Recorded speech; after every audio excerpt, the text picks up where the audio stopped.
At InfraMation 2018 in the exhibit hall, about an hour away from tonight's welcome reception here from 6 to 9 p.m.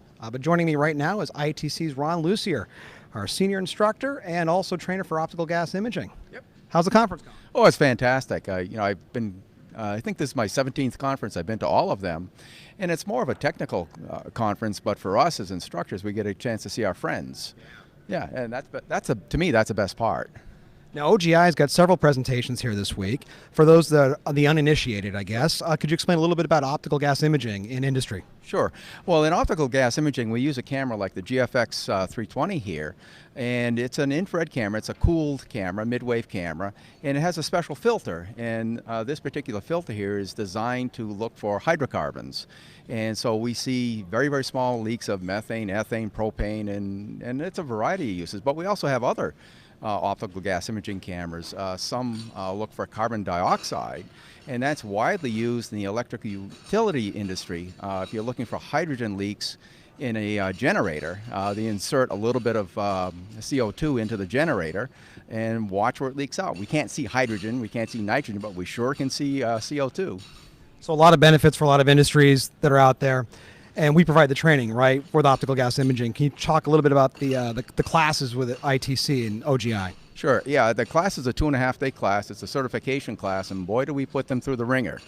We make sure everybody knows how to use their camera. So the first part of the class is all about camera operation, the theory behind it, and more importantly, the conditions to successfully detect leaks. It's not as simple as turning a camera on and looking for a leak.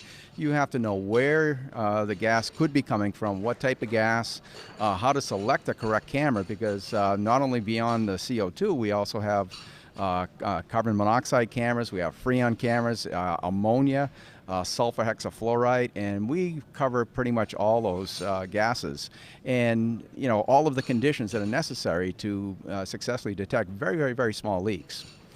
And part of the training course is we always bring a small lab with us, and so rather than going out into the field and having to deal with fire retardant clothing, etc., we just leak a little bit of propane out in the back of a hotel somewhere, and everybody gets a chance to practice real life conditions with, and depending on the class, we can simulate some very, very small leaks down to 1 to 2 grams per hour.